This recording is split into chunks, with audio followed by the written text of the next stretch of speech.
Today, we're talking about one of the greatest American inventions of all time, the asphalt shingle. I know what you are thinking, but Dmitry, what about iPhone? Hear me out.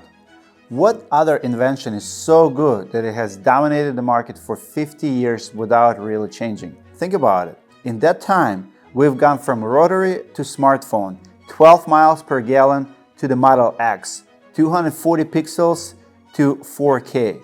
But your roof is probably using the same basic technology we had in the 70s. That is the definition of the success story. So how did the asphalt shingle become king? Let's get into it.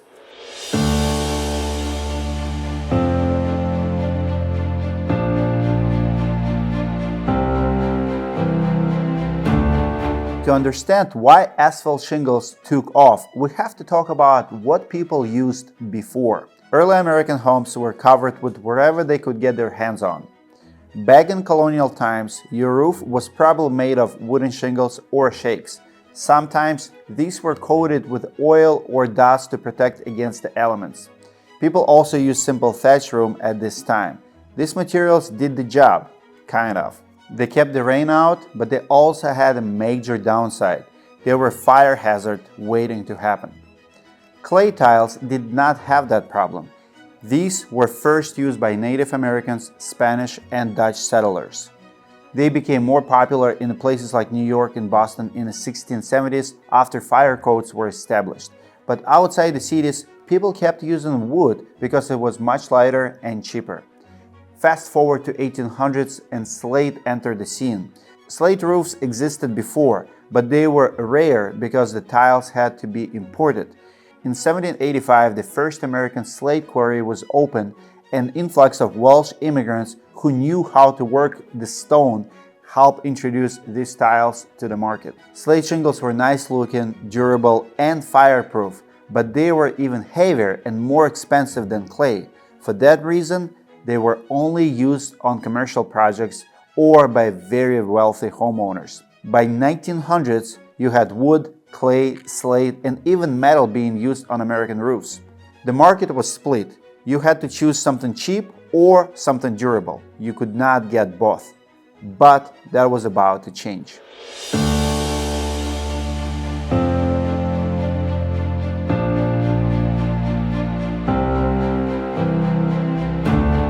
Asphalt shingles would revolutionize the roofing market, but it was an evolution. They did not always look the way they do today. It started with the two brothers in Ohio who were using fabric mats on roofs in the 1840s. Samuel and Cyrus Warren would cover felt with pine tar and sprinkle sand on it.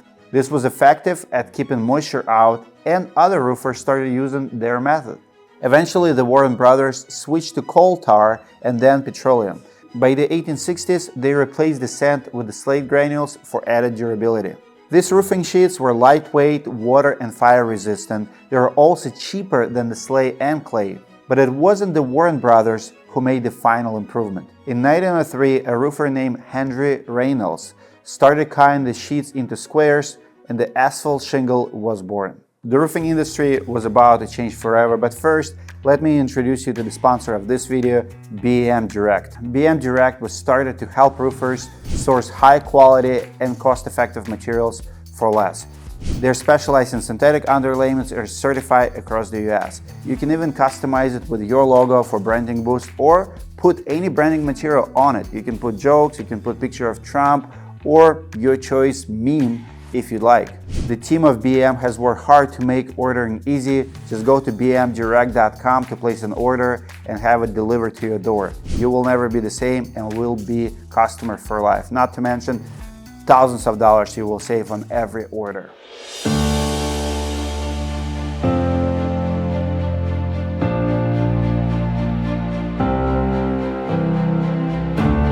Now let me tell you the rest of the awesome asphalt shingle story.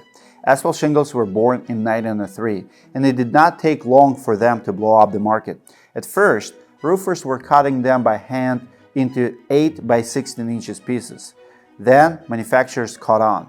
In the 1920s, Bird & Son offered the first strip shingle. It was 12.5 by 20 inches with a notch in the middle. These were cheaper to install with fewer cracks and nail holes. Around the same time, red and green granules were added, giving middle-class homeowners something new: style. Suddenly, curb appeal wasn't just the ultra-wealthy.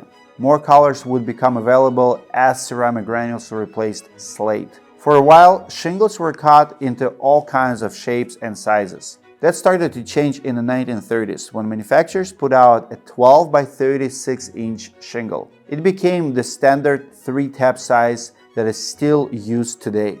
By the start of World War II, there were 32 manufacturers producing 11 million squares. Companies like Ruberoid, the precursor to GF, Certainteed, and Sears were taken off. When soldiers came home from war, asphalt shingles were used to build millions of new houses. By the 1950s, they were as American as apple pie. It was around that time that self-sealing shingles were introduced, improving window resistance and making installs easier. But there was even bigger innovation coming.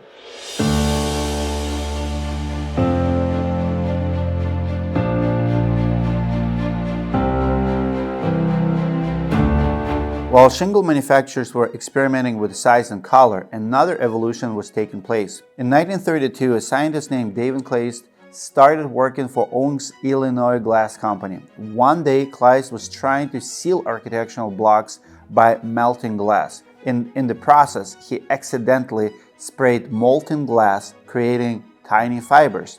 From that accident, fiberglass was born. In 1938, David Kleist and 2 other researchers started Owings Corning Fiberglass Corporation to develop this new technology. With the outbreak of World War II, they quickly began making fiberglass insulation for the US Navy. Over the next 20 years, Owings Corning fiberglass was used to make furniture, cars, and even Disneyland rides.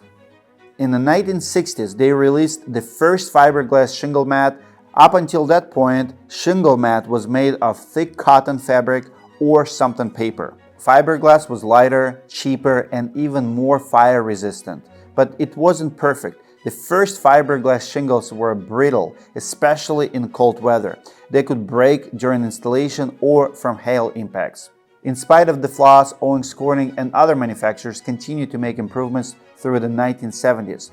By the 80s, those problems had been fixed. Fiberglass asphalt shingles had taken over 75% of the roofing market.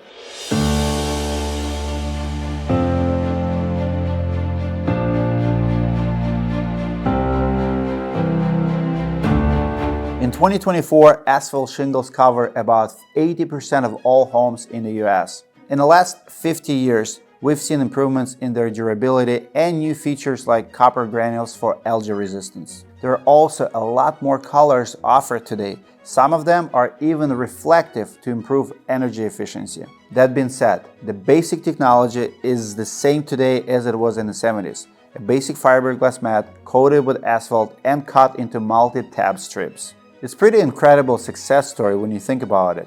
But there's something I haven't told you yet, and it helps explain why asphalt shingles stayed the same for so long. The secret is synthetic underlayment, but that's for another video.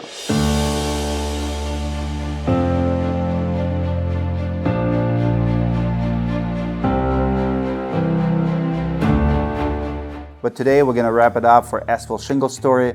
Thank you for watching, and please share your thoughts with a like and comment down below. Statistically speaking, 80% of people who watch this channel are not subscribed. Let's change it. Click the subscribe button, and I'll see you guys in the next video.